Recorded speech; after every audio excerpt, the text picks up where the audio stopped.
Film की शुरुआत एक माँ से होती है जिसका नाम जेस है, जो अपने डरे हुए बेटे टॉमी को गले लगाती है और उसे बताती है कि उसे अभी अभी एक बुरा सपना है। जेस अपने ऑटिस्टिक बेटे टॉमी और उसके दोस्तों के साथ एक बोट ट्रिप की तैयारी कर रही है और वे उस दिन ट्रायंगल हार्बर पर मिलेंगे। माँ घर में जल्दी जल्दी पूल से एक लिप टॉय बोट निकाल रही है। जब टॉमी पेंटिंग कर रहा होता है तो उसका पेंट फर्श पे गिर जाता है। वह उसे साफ करती है, लेकिन इस दौरान उसकी ड्रेस गंदी हो जाती है। अचानक डोरबेल बजती है और जब वो दरवाजा खोलती है तो बाहर कोई नहीं होता। वह अपने नए कपड़े पहनती है और जल्दी से घर से निकलने के लिए तैयार हो जाती है। जाने से पहले वो अपने चिंतित बेटे को आश्वस्त करने के लिए संघर्ष करती है कि फर्श अच्छी तरह से साफ हो गया है। जेस और टॉमी आखिरकार घर से निकल जाते हैं और ट्रायंगल हार्बर के लिए निकल पड़ते हैं। इस बीच ट्रायंगल नामक नाव पर जीस का एक दोस्त ग्रेग अपने दोस्तों के आने का इंतजार कर रहा है। तभी सैली और डाउनी पहले पहुंच जाते हैं। सैली अपनी दोस्त हीदर को ग्रेग से मिलवाने के लिए भी लाती है। जेस विक्टर नाम के एक आदमी के साथ आती है, लेकिन टॉमी का कोई पता नहीं है और विक्टर कहता है कि जेस के साथ कुछ गड़बड़ है। जेस ग्रेग को गले लगाती है और उससे माफी मांगती है। वो बस थकी हुई है, लेकिन फिर भी यात्रा पर जाना चाहती है। नाव पर वो बाकी सभी से मिलती है और वे नाव को रवाना करने के लिए तैयार करते हैं।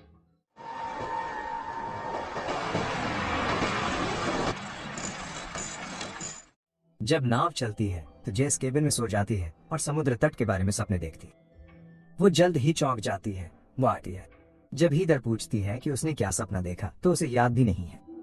इस बीच ग्रेग सवाल करता है कि जेस टॉमी को क्यों नहीं लाई और विक्टर बताता है कि जब उसने जेस से इसके बारे में पूछा तो जेस ने जवाब देने में थोड़ा समय लिया और फिर कहा कि टॉमी स्कूल में है। हालांकि आज शनिवार है, इसलिए शायद कोई क्लास नहीं होगी। जब हीदर और जेस केबिन से बाहर आते हैं तो ग्रेग जेस से पूछता है कि क्या टॉमी के साथ सब ठीक है।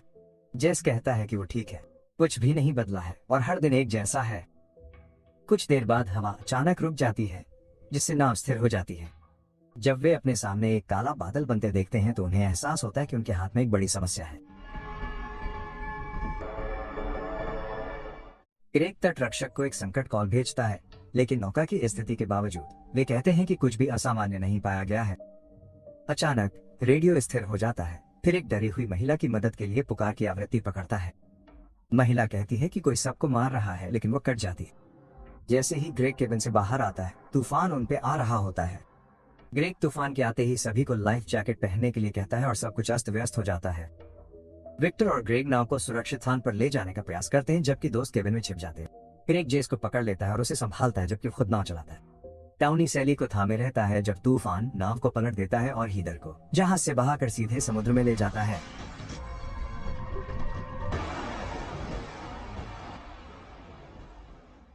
जैसे ही तूफान शांत होता है, बाकी ग्रुप पलटी हुई नाव पर चढ़ने में कामयाब हो जाता है, लेकिन दुर्भाग्य से हीदर का कोई पता नहीं है और किसी को नहीं पता कि उसके साथ क्या हुआ है। कुछ देर बाद ग्रुप को दूर से एक समुद्री जहाज एलिस आता हुआ दिखाई देता है, जिसे बचाने का एक अच्छा मौका माना जाता है।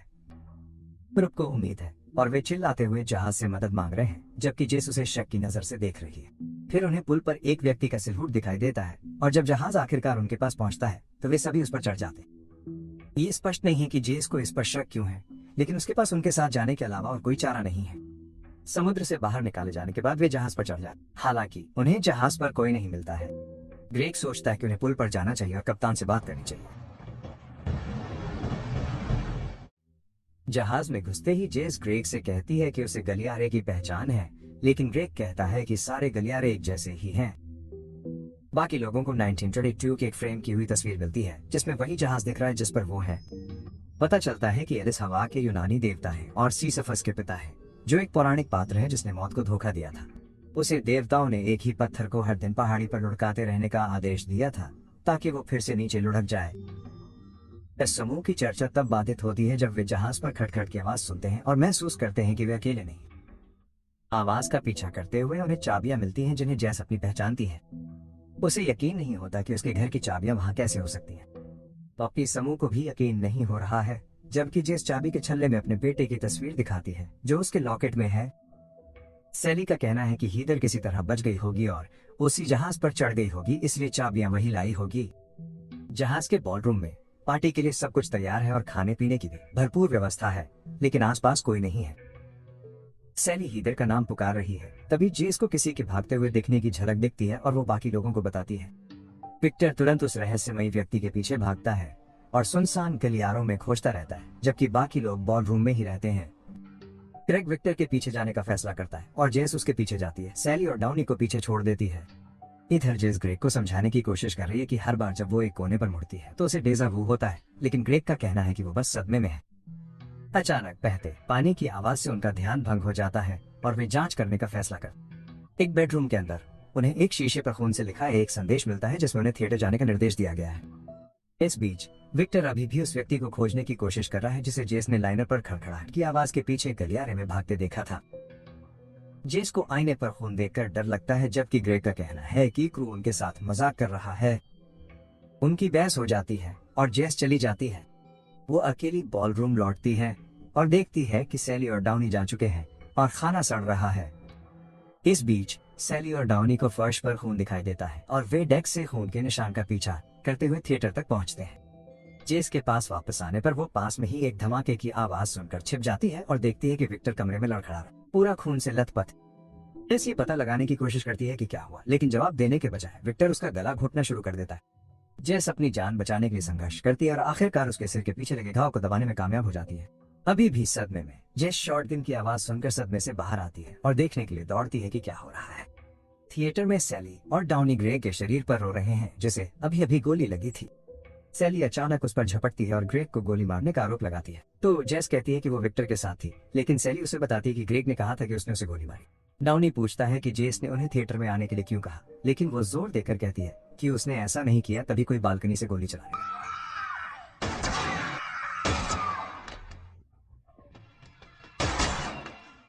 सैली और डाउनी को गोली लग जाती है और जेस उनकी मदद करने की कोशिश करने पर थिएटर से भाग जाती है। वो रसोई में छिप जाती है और खुद को नकाबपोश शूटर से बचाने के लिए चाकू ले लेती है। पर शूटर रसोई में झांकता है, लेकिन किस्मत से वो उसे नहीं देख पाता और भाग जाता है। जेस लाइफ बोट स्टेशन पहुंचती है और लाइनर से उतरने की कोशिश करती है, लेकिन शूटर उसे देख लेता है। जब शूटर ट्रिगर दबाने में थोड़ा झिझकता है तो वो हथियार हटा देती है और जेस उससे दूर हो जाती है और एक काली विधवा की तरह निचली मंजिल पर गिर जाती है और एक काली शूटर हार नहीं मानता और जेस का ऊपरी डेक पर पीछा करता है। फिर वो उस पर अपनी खाली बंदूक फेंकता है क्योंकि वो बाढ़ से नीचे डेक पर गिर जाती है। एंस के पीछे भागते हुए जेस रास्ते में मिली एक कुल्हाड़ी लेती है और उसका इस्तेमाल खुद को बचाने के लिए करती है। जेस उससे लड़ती है और आखिरकार उसे काबू में कर लेती है।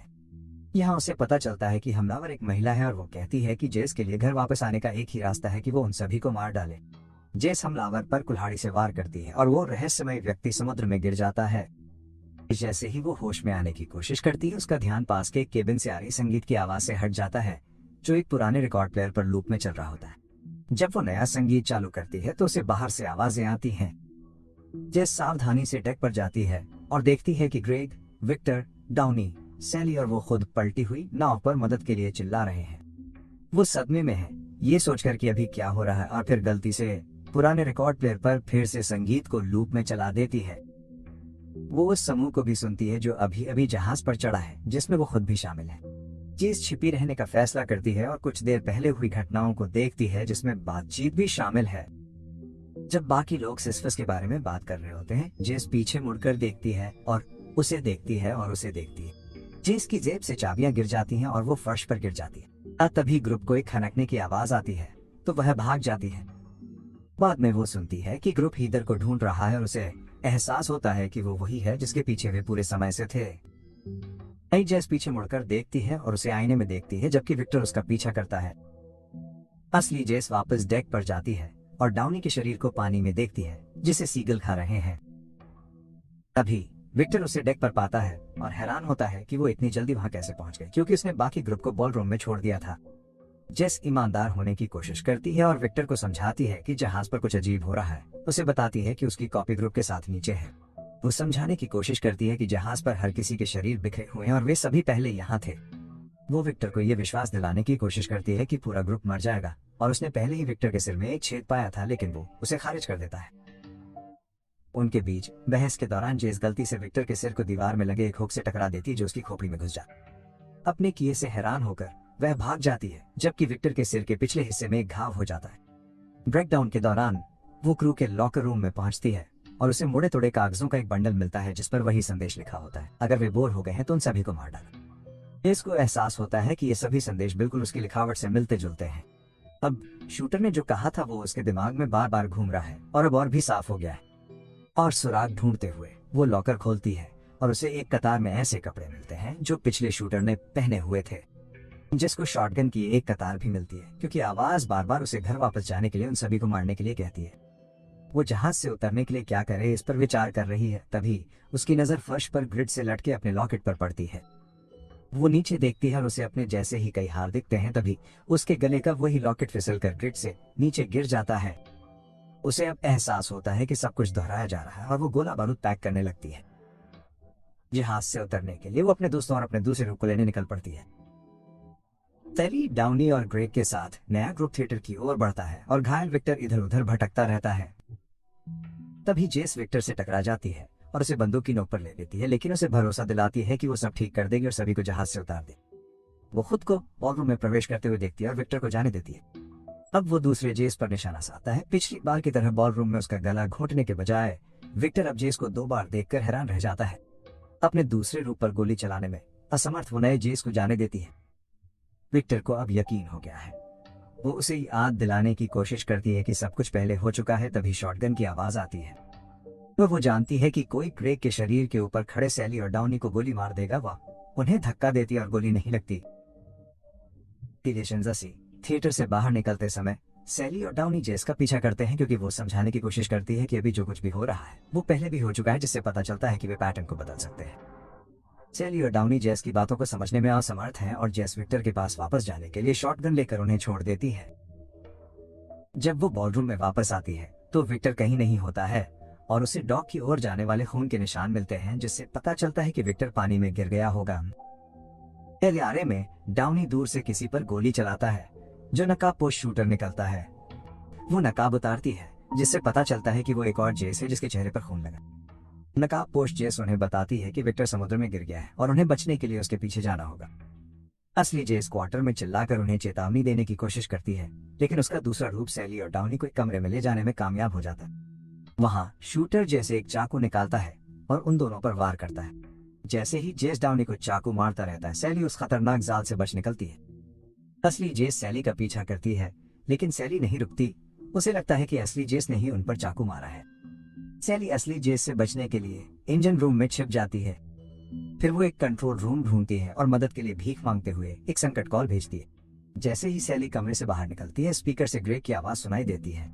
इससे पता चलता है कि सैली की कॉल वही थी जो ग्रेग और जेस ने तूफान से अपनी नौका को पलटने से पहले सुनी थी। इस बीच जेस सैली को खोजती रहती है जो नाव के सामने ऊपरी डेक पर रो रही होती है, लेकिन उसके आश्चर्य के लिए वह उसे फर्श पर सैली के 1 दर्जन से अधिक रूपों के बीच मृत पाती है। इससे पता चलता है कि वे इस स्थिति में कई बार और बार आ चुके हैं। जेस उसे दिलासा देने की कोशिश करती है और उसे समझाती है कि वो जेस नहीं है जिसने उसे और डाउनी को चोट पहुंचाई थी। अचानक वो एक शोरगुल सुनती है और देखती है कि नई जेस शूटर जेस से लड़ रही है और शूटर को जहाज से फेंक देती है। जब जेस सैली के पास वापस आती है तो वो उसकी बाहों में मर जाती है और फिर वो नई जेस को एक और नए समूह को अपने नए रूप में आते हुए देखती है। इस बिंदु पर जेस को एहसास होता है कि लूप फिर से शुरू होता है और सभी के मरने के बाद नौका वापस आती है। वो एक बार फिर समूह को लाइनर पर चढ़ते हुए देखती है और एक विचार तैयार करना शुरू कर देती है। जेस डेक से नीचे भागती है, ये देखकर कि पलटी हुई नौका बहुत दूर जा रही। वो इंजन रूम से नीचे उतरती है और लाइनर को नौका से बहुत दूर जाने से रोकने की कोशिश करती है, लेकिन कोई फायदा नहीं हुआ। जैसे ही वो सीढ़ियां चढ़ती है, वो देखती है कि उसका एक संस्करण गलती से विक्टर को दीवार के हुक पर धकेल देता है। वो उस बेडरूम में जाती है जहां डाउनी को पिछले शूटर ने चाकू मारा था और बाथरूम में डाउनी को खून से लथपथ पड़ा हुआ पाती है। ये देखकर वो लिखती है, डाउनी के खून से लथपथ शीशे पर थिएटर जाओ। फिर वो डाउनी और ग्रेग के शरीर को पानी में फेंक देती है। जिसको सैली और डाउनी के नए संस्करण मिलते हैं जो बॉलरूम में ग्रेग और उसके लिए इंतजार कर रहे हैं और उन्हें थिएटर में ग्रेग से मिलने के लिए कहते हैं। लूप को रोकने के लिए जेस पहले लूप से सब कुछ शुरू करती है और एक शॉटगन लेती है और एक मुखौटा लगाती है, जिससे वो थिएटर में जाने के लिए खुद को नए शूटर के रूप में प्रछन्न करती है।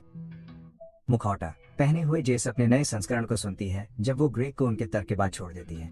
वो ग्रेग को थिएटर की बालकनी की ओर जाते हुए देखती है और उस पर बंदूक तान देती है। दूसरे विचारों के बाद ग्रेग को एहसास होता है कि जेस वास्तव में मुखौटे के पीछे है। यहाँ जेस ने खुलासा किया कि वो एक नए लूप को शुरू करने के लिए अपने और अपने दोस्तों के सभी डुप्लीकेट को मार डालेगी और इस समय वो सीढ़ियों पर उनका इंतजार कर रही होगी और उन्हें जहाज पर चढ़ने से रोकेगी। वो माफी मांगती है और उसे गोली मारने के लिए आगे बढ़ती है। जेस फिर सैली और डाउनी को गोली मारती है क्योंकि उसका नया संस्करण ग्रेग के मृत शरीर पर चलता है। एक बार फिर नया जेस भागने में सफल हो जाता है क्योंकि अब मूल नकाबपोश जेस उस हमलावर की भूमिका निभा रहा है जिससे वो शुरू में भाग रही थी, लीरी। हम चक्र को एक बार फिर दोहराते हुए देखते हैं जब नया जेस और मूल जेस ऊपरी डेक पर पहुंच जाते हैं। वे एक नाटकीय लड़ाई में फंस जाते हैं जिससे नकाबपोश जेस को समुद्र में फेंक दिया जाता है। गिरने से पहले वो अपने नए संस्करण से कहती है कि उन्हें जहाज पर न चढ़ने दे और अगर वो घर वापस जाना चाहती है तो उसे सभी को मार देना। समुद्र में गिरने के बाद जेस किनारे पर आ जाती है, ठीक वैसे ही जैसे उसने पहले सपने में नौका पर देखा था। अपने आप को संभालने और जो कुछ हुआ उसे समझने की कोशिश करने के बाद वो अपने घर का रास्ता खोजने के लिए आगे बढ़ती है। जेस को राहत मिलती है कि वो बच गई है और जब वो घर पहुंचती है तो वो देखती है कि उसका बेटा खिड़की से चित्र बना रहा है। हालांकि उसकी राहत की सांस तब टूट जाती है जब वो अपनी आवाज सुनती है। वो एक और जेस को कपड़े और एक खिलौना जहाज इकट्ठा करते हुए देखती है। वह खिड़की पर नजर डालती है और खुद को खिलौना छोड़ने के लिए अपने बेटे पर चिल्लाते हुए देखती है। बाद में टॉमी जेस को खिड़की पर देखता है और गलती से पेंट फर्श पर गिरा देता है। जेस खुद को टॉमी को उसके ऑटिज्म के लिए थप्पड़ मारते और चिल्लाते हुए सुनकर रोती है। जब जेस घर पर पेंट साफ कर रही होती है तो असली जेस उसका ध्यान भटकाने के लिए दरवाजे की घंटी बजाती है। जेस फिर पिछवाड़े में घूमती है और घर के अंदर जाने से पहले शेड से हथौड़ा उठाती है। जेस बिना कुछ सोचे समझे हथौड़े से नई जेस के सिर पर वार कर देती है।